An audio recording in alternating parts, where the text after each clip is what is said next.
Alhamdulillah wassalatu wassalamu ala sayyidina Rasulillah. Amma ba'du. Banyak orang berbicara tentang Al-Hallaj di zaman dulu. Kalau versi Nusantaranya adalah Syekh Siti Jenar. Namanya agak sedikit menggelikan karena laki-laki kok disebut Siti ya. Tapi itulah sebutan dulu ya. Mungkin dulu Syekh Saidi Jenar, tapi nggak tahulah kenapa kemudian berubah. Yang dulu dikatakan nama kecilnya Lemah Abang dan segala macamnya ya.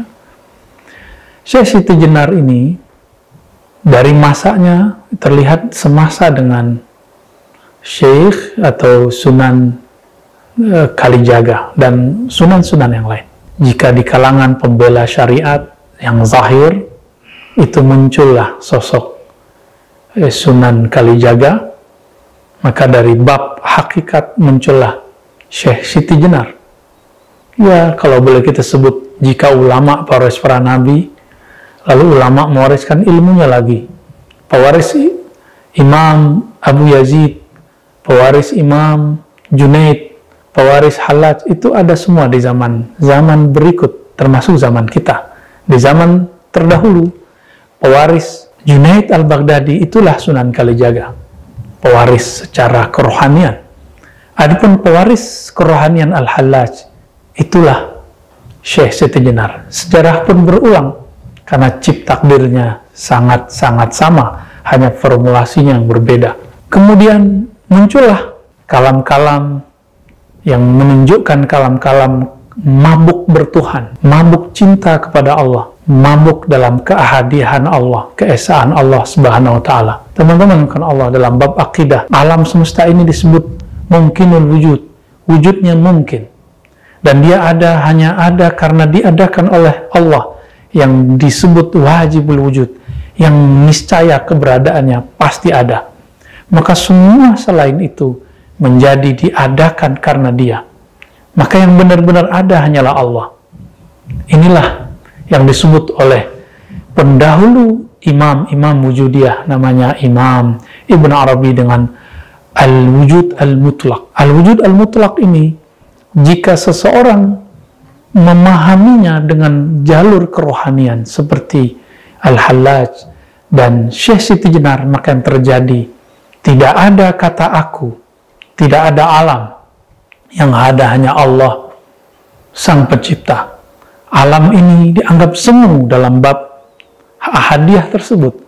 Meskipun di alam sadar kita mengatakan kita ini ada, Allah ada, dan wujud kita real, wujud Allah lebih real. Tapi oleh mereka yang sedang mabuk cinta dalam ahadiyah keesaan Allah, hanya Allah semata. Mirip-mirip seorang yang kasmaran, dia hanya melihat kekasihnya saja yang paling cantik, paling indah, paling gagah.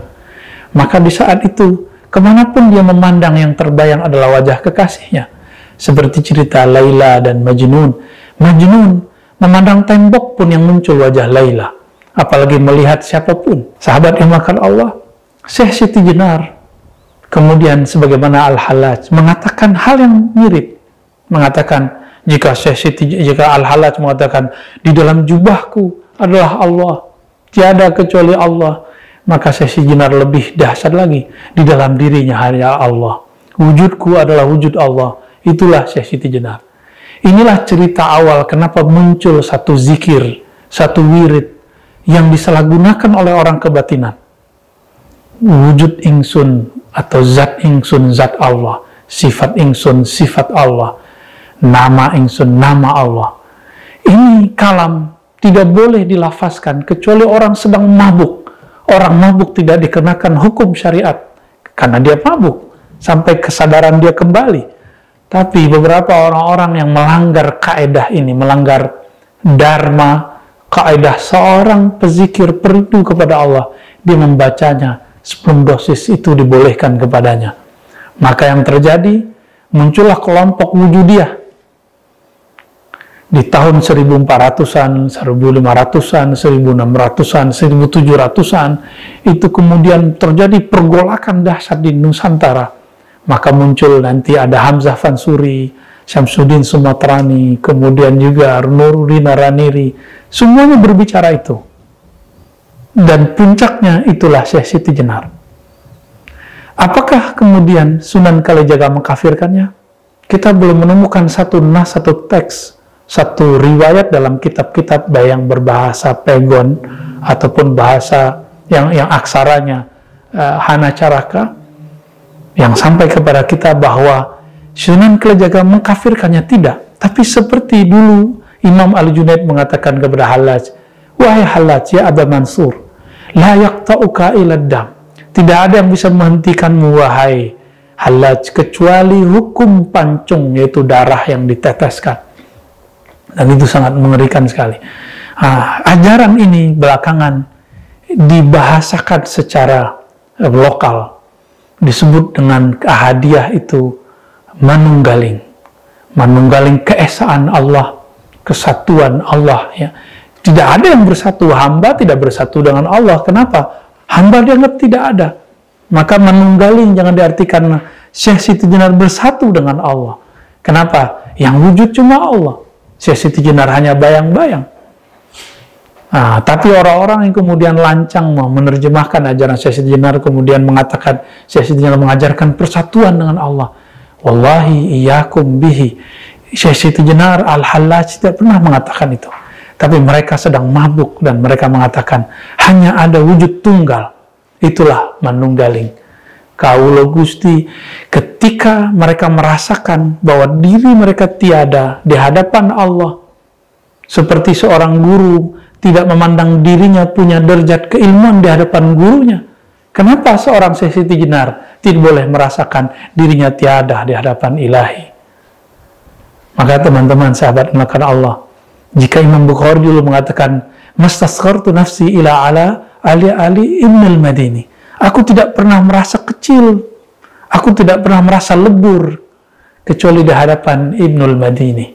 Kenapa Syekh Siti Jenar tidak boleh mengatakan itu? Kenapa Hallaj kita larang mengatakan ma fi jubbati ilallah? Kan dia sedang mabuk asik dengan kekasihnya. Kita belum sampai kepada kerinduan itu. Kenapa kita salahkan orang yang merindu?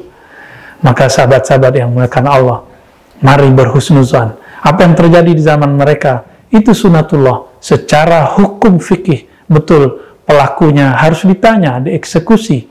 Jika terbukti kemudian ada hal yang berbahaya, mungkin seorang hakim qadhi mengatakan kamu dipenggal. Tapi sekarang ilmu itu sudah dibuka. Apakah kita masih salah faham lagi?